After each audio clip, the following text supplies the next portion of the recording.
ಮುಂದಾದ ರೈತರನ್ನ ಬಂಧನ ಮಾಡಿರುವ ಪ್ರಜಾಪ್ರಭುತ್ವ ವಿರೋಧಿ ಕಾಂಗ್ರೆಸ್ ಸರ್ಕಾರಕ್ಕೆ ಧಿಕ್ಕಾರ. ಹೋರಾಟ ಮಾಡಲು ಮುಂದಾದಂತ ರೈತರನ್ನ ಬಂಧನ ಮಾಡಿರುವ ಪ್ರಜಾಪ್ರಭುತ್ವ ವಿರೋಧಿ ಕಾಂಗ್ರೆಸ್ ಸರ್ಕಾರಕ್ಕೆ ಧಿಕ್ಕಾರ. ಪ್ರತಿಭಟನೆ ಮಾಡುವ ಹಕ್ಕು ನಮ್ಮ ಹಕ್ಕು, ಹೋರಾಟ ಮಾಡುವ ಹಕ್ಕು ನಮ್ಮ ಹಕ್ಕು. ರೈತರೊಂದಿಗೆ ನಾವಿದ್ದೇವೆ, ರೈತರೊಂದಿಗೆ ನಾವಿದ್ದೇವೆ, ರೈತರೊಂದಿಗೆ ನಾವಿದ್ದೇವೆ. ರೈತರ ಮೇಲೆ ದಬ್ಬಾಳಿಕೆ ಸಹಿಸೋದಿಲ್ಲ. ಆನೇಕಲ್ ತಾಲೂಕಿನಲ್ಲಿ ಭೂ ಸ್ವಾಧೀನ ಕೈ ಬಿಡಬೇಕು. ಆನೇಕಲ್ ತಾಲೂಕಿನ ಕೃಷಿ ಭೂಮಿ ಉಳಿಯಲೇಬೇಕು. ಬಂಧುಗಳೇ, ಏನಿವತ್ತು ಸಾಂಕೇತಿಕವಾಗಿ ಇಲ್ಲಿ ಪ್ರತಿಭಟನೆಯನ್ನು ಹಮ್ಮಿಕೊಂಡಿದ್ದೇವೆ. ನಿನ್ನೆ ದಿನ ಏನು ರೈತರು ಕೆಡಿಬಿ ಕಚೇರಿಗೆ ಮನವಿ ಪತ್ರವನ್ನ ಕೊಡಲಿಕ್ಕೆ ಹೋಗ್ತಾ ಇದ್ದ ಸಂದರ್ಭದಲ್ಲಿ ಹೆಬ್ಬಗೋಡಿ ಪೊಲೀಸರು ಅಡ್ಡ ಹಾಕಿದ್ದಾರೆ. ಅಲ್ಲಿಂದ ಮಾತಾಡ್ಕೊಂಡು ಪೊಲೀಸರ ಹತ್ರ ನಾವು ಪ್ರತಿಭಟನೆಗೆ ಹೋಗ್ತಾ ಇಲ್ಲ, ಮನವಿ ಕೊಡಕ್ ಹೋಗ್ತಾ ಇದೀವಿ ಅಂತ ಹೇಳಿದ್ರು ಕೂಡ ಅಲ್ಲಿಂದ ಮುಂದೆ ಹೋಗ್ತಾ ಕೋರಮಂಗಲದ ಹತ್ರ ಮಡಿವಾಳ ಜಂಕ್ಷನ್ ಆಜುಬಾಜಲ್ಲಿ ರೈತರನ್ನ ಅಡ್ಡ ಹಾಕಿದ್ದಾರೆ. ನಮ್ಮ ರೈತರು ನಾವು ಈ ದೇಶಕ್ಕೆ ಅನ್ನ ಕೊಡೋರು, ಹಂಗಾಗಿ ಹೋರಾಟದ ಹಕ್ಕು ಈ ದೇಶದ ಪ್ರತಿಯೊಬ್ಬ ಪ್ರಜೆಗೂ ಕೂಡ ಇರ್ತದೆ.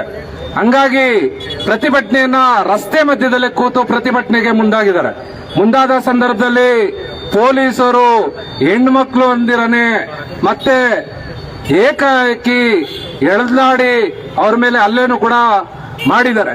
ಅದರಲ್ಲಿ ಏನು ಭೂ ಸ್ವಾಧೀನ ಹೋರಾಟ ಸಮಿತಿಯ ಅಧ್ಯಕ್ಷರಾದಂತ ದೇವರಾಜ್ ಅವ್ರಿಗೆ ಹೃದಯ ಭಾಗಕ್ಕೆ ಅಪಘಾತ ಒಂದು ಕೂಡ ಸಂಭವಿಸಿದೆ.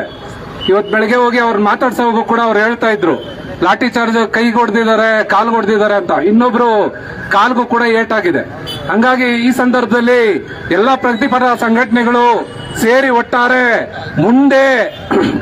ಮುಂದೆ ನಡೆಯುವಂತ ಹೋರಾಟ ಏನು ಸರ್ಜಾಪುರ ಹೋಬಳಿಯಲ್ಲಿ ಹೋರಾಟ ನಡೀತದೋ ಈ ಹೋರಾಟವನ್ನ ನಾವು ತೀವ್ರವಾಗಿ ಖಂಡಿಸಬೇಕು. ಹೋರಾಟ ಏನ್ ರಾಜ್ಯ ಸರ್ಕಾರ ಭೂ ಸ್ವಾಧೀನವನ್ನು ಕೈ ಬಿಡುವವರೆಗೂ ಹೋರಾಟ ನಿಲ್ಲೋದಿಲ್ಲ ಅಂತ ಈ ಸಂದರ್ಭದಲ್ಲಿ ಹೇಳ್ತಾ, ಅದೇ ರೀತಿ ಈ ಹೋರಾಟಕ್ಕೆ ಆಗಮಿಸಿರುವಂತ ಎಲ್ಲ ಪ್ರಗತಿಪರ ಸಂಘಟನೆಗಳ ಮುಖಂಡರುಗಳನ್ನು ಕೂಡ ಸ್ವಾಗತವನ್ನ ಕೋರ್ತಾ ಇದ್ದೀನಿ. ಎಲ್ಲ ಒಂದೊಂದು ಸಂಘಟನೆಯಿಂದ ಒಬ್ಬೊಬ್ರು ಮಾತಾಡೋದಕ್ಕೆ 5-5 ನಿಮಿಷ ಟೈಮ್ ಇರ್ತದೆ. ಹಂಗಾಗಿ ಮೊದಲನೇದಾಗಿ ಸಿಪಿಎಂ ಪಕ್ಷದ ಜಿಲ್ಲಾ ಮುಖಂಡರಾದಂತ ಡಿ ಮಾದೇಶ್ವರು ಮೊದಲನೇದಾಗಿ ಮಾತಾಡ್ತಾರೆ. ಹಂಗಾಗಿ ಬೇರೆಯವರು ನಂತರ ಮಾತಾಡ್ತಾರೆ. ಏನಿವತ್ತು ಭೂಸ್ವಾಧೀನ ವಿರೋಧಿ ಹೋರಾಟ ಸಮಿತಿಯ ನೇತೃತ್ವದಲ್ಲಿ ನಿನ್ನೆ ಹೋರಾಟಕ್ಕೆ ಹೋದಂತ ಸಂದರ್ಭದಲ್ಲಿ ಮನವಿ ಪತ್ರ ಸಲ್ಲಿಸಲು ಹೋದ ಸಂದರ್ಭದಲ್ಲಿ ರೈತರನ್ನ ಏನಿವತ್ತು ಪೊಲೀಸ್ ದೌರ್ಜನ್ಯವನ್ನ ಮಾಡಿ ರೈತ ಮುಖಂಡರ ಮೇಲೆ ಹಲ್ಲೆ ಮಾಡಿದ್ದಾರೆ.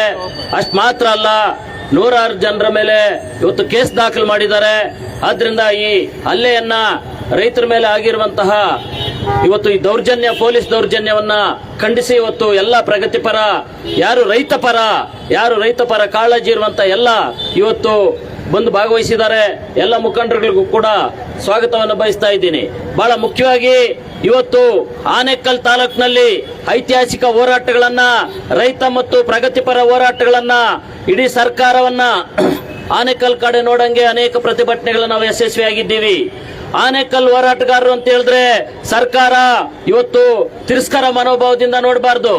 ಆನೇಕಲ್ನಲ್ಲಿ ಇವತ್ತು ರೈತ ಪರ ಇವತ್ತು ಹಲ್ಲೆ ಏನಾಗಿದೆ, ಇದು ಸುಮ್ಮನೆ ಅಲ್ಲಿಗೆ ನಿನ್ನೆ ನೀವು ರೈತರನ್ನ ಪೊಲೀಸ್ ಲಾಠಿಯಿಂದ ಇವತ್ತು ಪೊಲೀಸ್ ದೌರ್ಜನ್ಯವನ್ನ ಮಾಡಿದ್ರೆ ಇವತ್ತು ಈ ಹೋರಾಟ ಅಲ್ಲಿಗೆ ದಮನ ಮಾಡಬಹುದು ಅಂತೇಳಿ ಏನಾದ್ರು ರಾಜ್ಯ ಸರ್ಕಾರ ಅನ್ಕೊಂಡಿತ್ತು ಹೇಳಿದ್ರೆ ಅದು ತೀವ್ರಗೊಳ್ತೈತೆ. ಇವತ್ತು ಸರ್ಕಾರಕ್ಕೆ ಎಚ್ಚರಿಕೆ ಕೊಡ್ತೀವಿ. ಏನು ಇಡೀ ಬಹಳ ಫಲವತ್ತಾದಂತಹ ನಗರಕ್ಕೆ ಸಮೀಪ ಆಗಿರುವಂತಹ ಬೆಂಗಳೂರು ಸುತ್ತಮುತ್ತ ಆನೇಕಲ್ ಮಾತ್ರ ಅಲ್ಲದೆ ಬಿಡದಿ ಪ್ರದೇಶದಲ್ಲಿ, ಇನ್ನು ಬೆಳವಂಗಲ ಪ್ರದೇಶದಲ್ಲಿ ಇವತ್ತು ಅನೇಕ ಫಲವತ್ತಾದಂತಹ ಇವತ್ತು ಭೂಮಿಯನ್ನ ಇವತ್ತು ವಶಪಡಿಸಿಕೊಳ್ಳೋದಕ್ಕೆ ಇವತ್ತು ಕೆಡಿಬಿ ಇಲಾಖೆಯನ್ನ ಒಂದು ರಿಯಲ್ ಎಸ್ಟೇಟ್ ಮಾಫಿಯಾಗಿ ಇವತ್ತು ಬಳಸ್ಕೊಳ್ತಾ ಇದ್ದಾರೆ ಈ ಸರ್ಕಾರ. ಆದ್ರಿಂದ ಆದ್ರಿಂದ ಈ ಸರ್ಕಾರದ ವಿರುದ್ಧ ತೀವ್ರವಾದಂತ ಹೋರಾಟವನ್ನ ಮಾಡ್ತೀವಿ. ರೈತರು ನಾವು ಎದ್ದು ಬಂದ್ರೆ ನೀವು ಪೊಲೀಸರನ್ನ ಬಿಟ್ರೆ ಅಲ್ಲ, ನೀವು ಎಂತ ಶಕ್ತಿಯನ್ನ ಬಳಸಿದ್ರು ಕೂಡ ರೈತರನ್ನ ಇವತ್ತು ತಡಿಲಿಕ್ಕೆ ಸಾಧ್ಯ ಇಲ್ಲ. ರೈತರ ಹೋರಾಟವನ್ನ ದಮನ ಮಾಡಲಿಕ್ಕೆ ಸಾಧ್ಯ ಇಲ್ಲ. ಇವತ್ತು ರೈತ ಮತ್ತು ಪ್ರಗತಿಪರ ಎಲ್ಲ ಆನೆಕಲ್ ತಾಲೂಕಿನಲ್ಲಿರುವಂತಹ ಚಳವಳಿಗಾರರು ಇವತ್ತು ಐಕ್ಯ ಹೋರಾಟಗಳನ್ನ ಮಾಡ್ತೀವಿ. ನೀವು ಭೂ ಸ್ವಾಧೀನ ಕೈ ಬಿಡಲಿಲ್ಲ ಅಂದ್ರೆ ಎಂತ ಹೋರಾಟಕ್ಕೂ ಸಿದ್ಧ, ಎಂತ ಪ್ರಾಣ ತ್ಯಾಗಕ್ಕೂ ಸಿದ್ಧ ಇರುವಂತಹ ಹೋರಾಟದ ಮನಸ್ಸುಗಳು ಇವತ್ತು ಒಟ್ಟುಗೂಡಿದ್ದೀವಿ.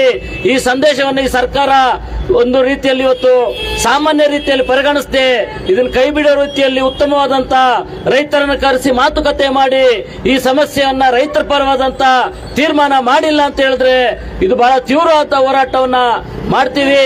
ಆದ್ರೆ ನೀವು ಏನು ಆನೇಕಲ್ ತಾಲೂಕಿನಲ್ಲಿ ರೈತರನ್ನ ಇವತ್ತು ದಮನ ಮಾಡಿದ್ರೆ ಈ ಹೋರಾಟ ಇಲ್ಲಿಗೆ ನಿಲ್ತೈತೆ ಅಂತ ಹೇಳ್ಕೊಂಡಿದ್ದೀರಿ.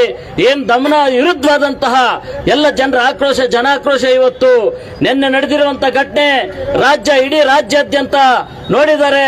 ಇಲ್ಲಿ ಕೂಡ ಅಲ್ಲಿ ದೌರ್ಜನ್ಯಕ್ಕೆ ಒಳಗಾದಂತಹ ಮತ್ತೆ ಆ ಚಳವಳಿಯಲ್ಲಿ ಇದ್ದಂತಹ ನಮ್ಮ ಸ್ನೇಹಿತರಾದಂತ ಚಿಕ್ಕಗಡೆ ಚಿನ್ನಪ್ಪನವರ ಆ ಚಳವಳಿಯಲ್ಲಿ ಭಾಗವಹಿಸಿದ್ರು. ಅವರು ಅಲ್ಲಿ ನಡೆದಂತ ಅನುಭವಗಳನ್ನ ಇಲ್ಲಿ ಈಗ ಹಂಚ್ಕೊಳ್ತಾರೆ. ಆದ್ರಿಂದ ಏನಲ್ಲ ರೈತರ ಮೇಲೆ ಇಷ್ಟೊಂದು ಹೇಯವಾಗಿ ಇವತ್ತು ಈ ಘಟನೆಯನ್ನ ವಿರುದ್ಧ ಇವತ್ತು ಎಲ್ಲ ಪ್ರಗತಿಪರ ಮನಸ್ಸುಗಳು ನಾವು ಇವತ್ತು ಖಂಡಿಸ್ತಾ ಇದ್ದೀವಿ.